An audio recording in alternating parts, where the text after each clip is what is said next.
Wakey, wakey, rise and shine. It's currently 4:30 AM and we're on, guess what, the A1 southbound yet again. This time we're picking up another repossessed vehicle, guys. But this time we're going to the Big Smoke. We're going straight into the centre of London. Not in fact, I think the place we're picking it from is on the edge of the Thames. We're right near the City London Airport. So yeah, I figured let's get off early and try and miss that central London traffic as best we can. It says we will arrive there at 7:15. I might need to call off for a coffee, so we'll call that 7:30. I anticipate that'll change, guys, as we get closer to London, but we shall see, shan't we? Anyway, let's have a quick chat about what we're picking up. Yes, guys, so what we're picking up, so as I say, it's another repossession. It's a 2009 Freelander 2, a Land Rover Freelander 2. Now, the Freelander 2s are quite a good car. The original Freelanders had a really bad reputation, but the Freelander 2 have a really good reputation. They're quite a desirable car for an old car. They're still quite a desirable car. Basically, the Freelander 2 is sat on the Mondeo platform, on the 4x4 Mondeo platform, which was a good platform. They all run the 2.2D, which is basically the transit engine. I believe the one in the Freelander is the older version with the chain, which is the better version. It's a more reliable version. This car's 149,000 mile, auto, top of the range, HST model, I think it says, which I thought they were an HSE with the top of the range, but this is HST. I don't know if that's a typo or not, but it's an HST, full leather, auto.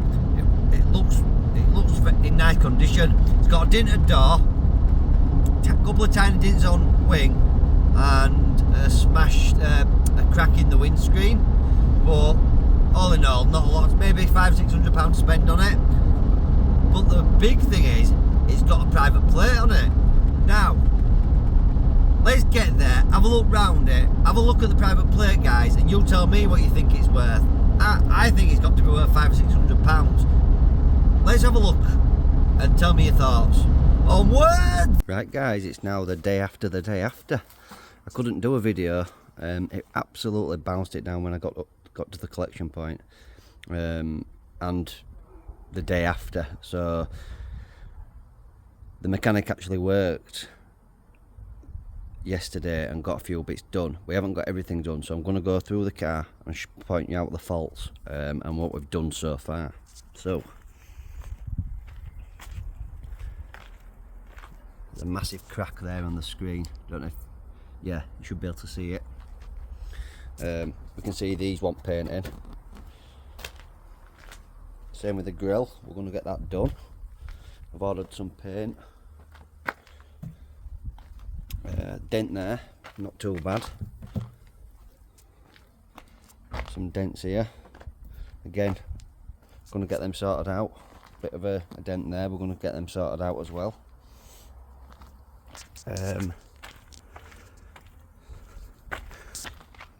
It had the spare wheel on it. One of the actual this one, we've ended up having to put another tyre on.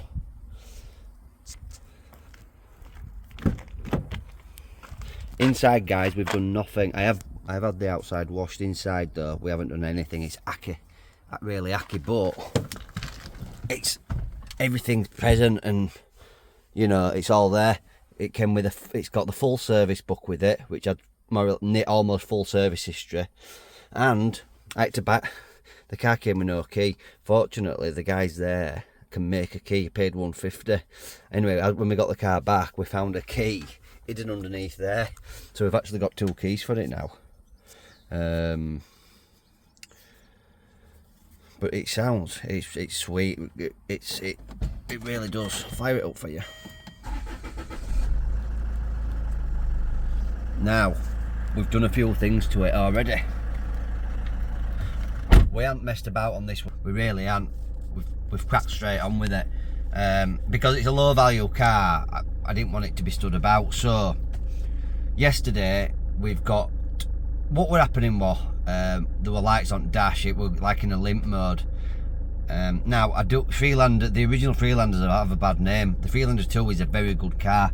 They're quite well regarded. They're on a Ford Mondeo platform, so the 4x4, that generation 4x4 Mondeo was a fairly reliable car. I mean, this is on 149,000 miles and it's been maintained. We've gone round it. We can see it's had a new strut recently. It's had a new bearing, just bits and bobs here and there. It's just a good sign whenever you're buying a car. If you see stuff like that, it's a good sign that the car's being maintained. We were getting lights on the dash. Plugged the computer in and it was saying front wheel speed sensor.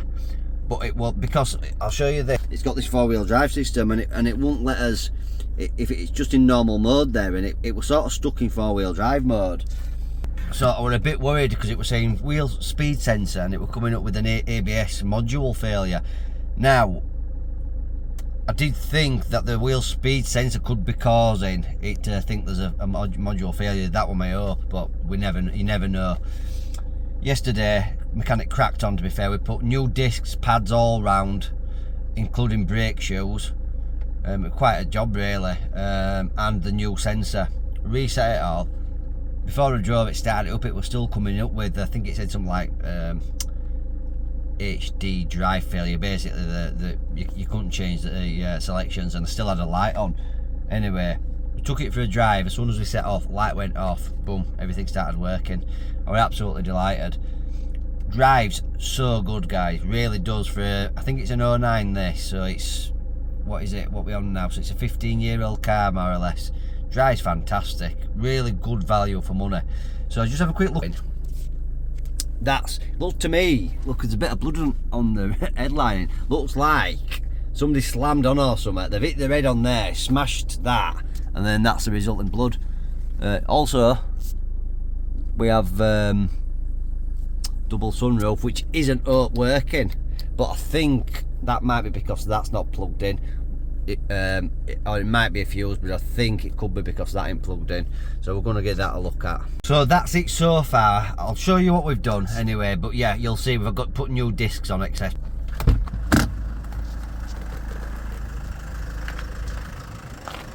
If you can see there, guys, new discs on. That obviously a new tyre.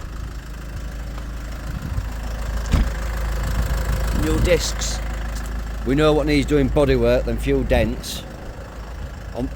And that dent there, that's on the to-do list.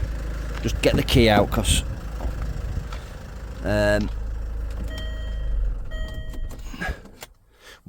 we've also just changed the prone. See that there, that boot catch? Basically, it was going, that boot catch was it was just whenever you were driving, the boot were opening by itself. I managed to get one, believe it or not, off Amazon, and we've just fitted that this morning.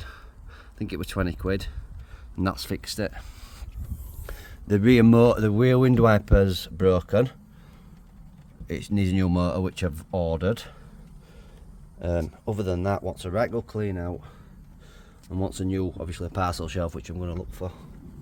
So what about the number plate, guys? What do you think this is worth?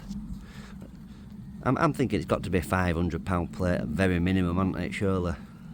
What would you do with that number plate, guys? Would you leave it on the car? I'd say £500 to car and leave it on the car, or are people gonna want to pay extra £500 for the plate, or do I take it off and sell it separate?